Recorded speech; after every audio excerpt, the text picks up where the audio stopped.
That's corn. Mr. Chairman, thank you. I look forward to the vigorous debate, and I yield back.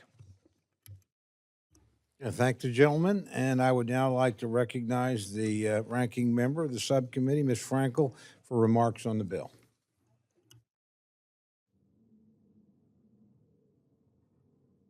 Oh, there it is. Okay. Thank you, Mr. Chair. I'm going to start by recognizing the collegiality of our chairman, Mr. Diaz-Balart, and the thoughtful members on both sides of the aisle. And of course, I want to thank our hardworking staff. But most of all, I want to recognize the brave and committed Americans, our diplomats, our USAID workers, our humanitarian teams, the public health experts, and our partners around the world, and the public health experts who bring our country's values to the world's toughest places. They're the ones who delivered vaccines to remote villages in the Congo, who helped girls in Ethiopia escape forced marriage and find education and safety. I've seen their work up close, I know many of us have, and the impact of programs we funded. Children who escaped the brutality of Assad's Syria thriving in classrooms in Jordan. Mothers in Malawi learning skills to support their families. Pregnant women in Kenya staying healthy with support from HIV clinics. To all these workers, past and present, you are the patriots. You represent the best of America. And those who are still serving deserve more than our thanks. They deserve the tools to get the job done. Mr. Chairman, I wish we had a bipartisan bill in front of us that I could support, that honored the service and reflected Americans' leadership. If we had had a responsible allocation in a White House that understood diplomacy, development, and humanitarian aid, we could have gotten there.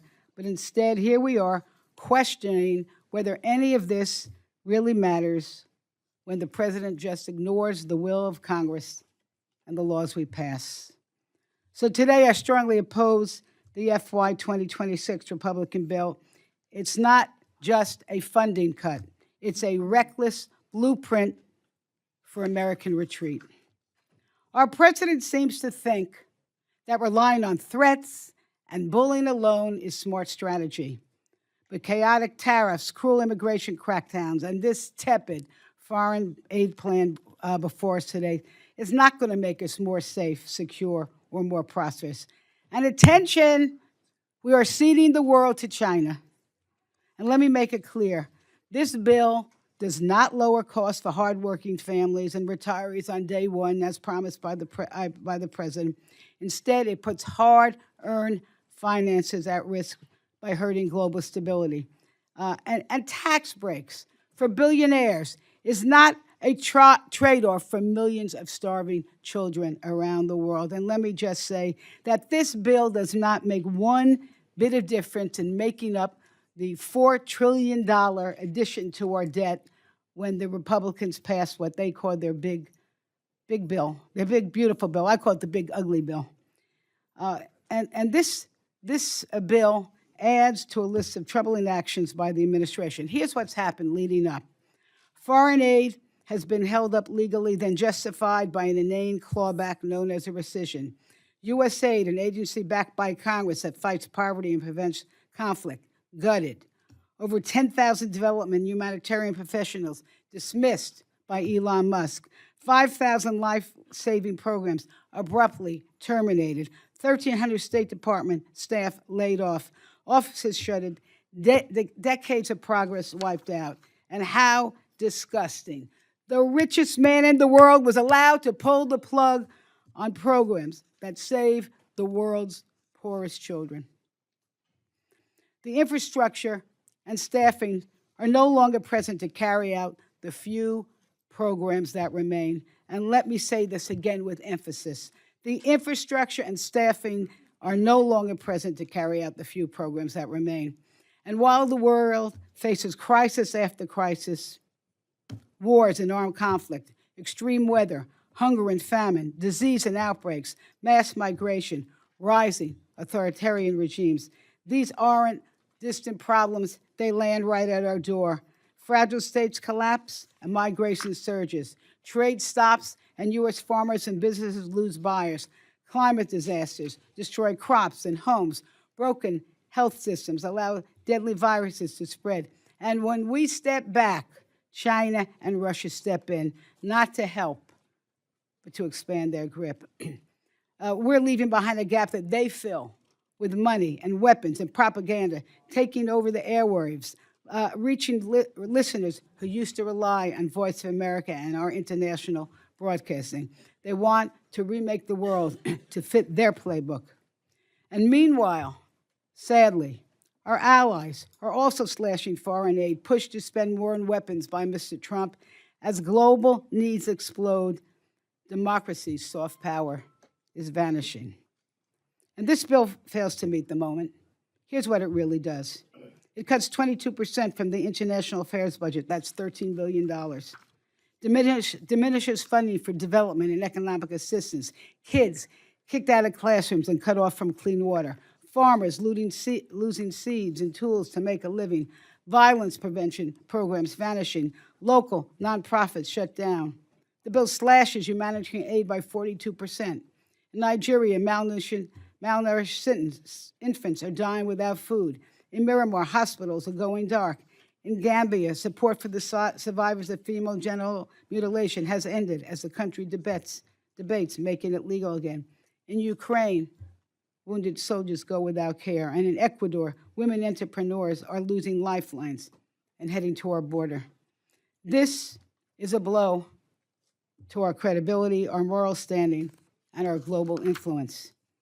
Soft power, interestingly enough, development and diplomacy has been secret weapons abroad. Without them, we're losing Americans on the ground who know the terrain, see the trouble coming, and keep us one step ahead.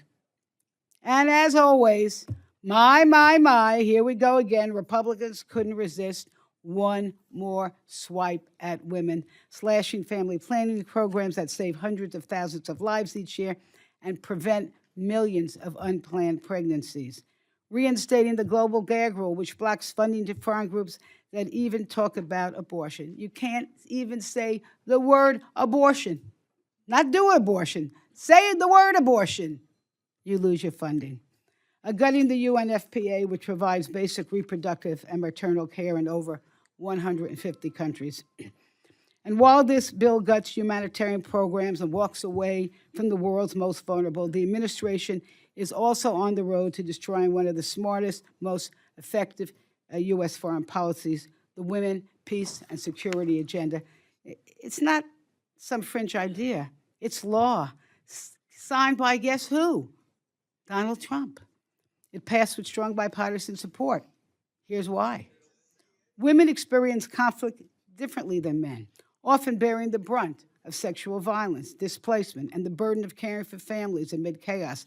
Yet, also, they are often excluded from life-changing decisions. The WPS agenda has trained diplomats, strengthened alliances, and put more women in the center of peace and security. When women are at the table for peace talks, recovery, and crisis response, the results are better, period. Peace lasts longer, communities recover faster, and missions succeed. And yet this administration has shut down the State Department's office that leads that work right when we need women's leadership the most. And this is not just short-sighted. It makes the world less safe and works directly against our own interests. This bill also bans multilateral institutions and organizations, UNICEF, the UN Development Bank Program, the African and Asian Development Banks, the World Bank, the World Health Organizations, undermining our ability to shape the global agenda and ceding the ground to autocrats. Guess who? Attention, attention, China is going to take over this world. And so why should Americans care that these cuts are going to cost more than they save? Because the cuts hurt American families. When we walk away from the world, chaos spreads.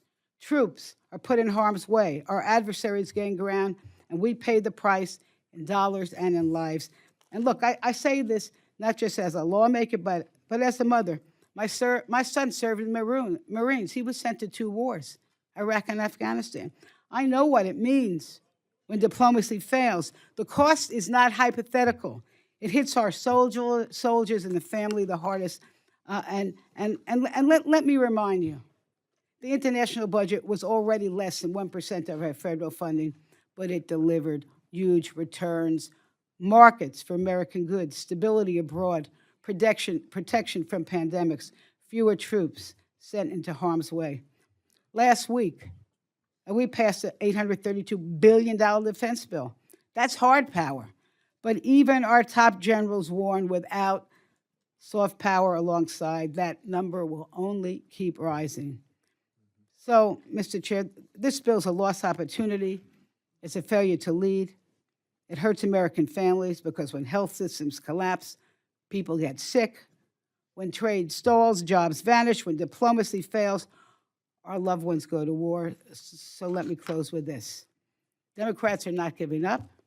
We're ready to work together with Republicans to reach a bill that reflects our values, keeps our promises, and protects American lives, because we cannot bomb and drone our way to peace and prosperity. A strong America does not hide. It does not bully. A strong America leads with vision, with courage and compassion, and that is the bill we should be fighting for. And thank you. I yield back.